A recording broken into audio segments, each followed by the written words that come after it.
There's one more news clip I would like to show you. This is a reporter in Las Vegas. He was covering a college basketball game and got a little excited about going into the stadium.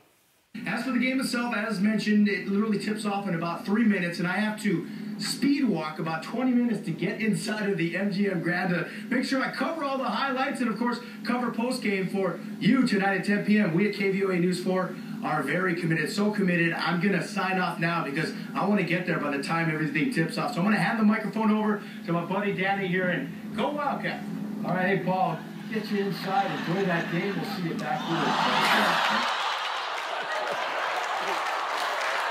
Fell down. Oh. It's only funny if they're okay. It's...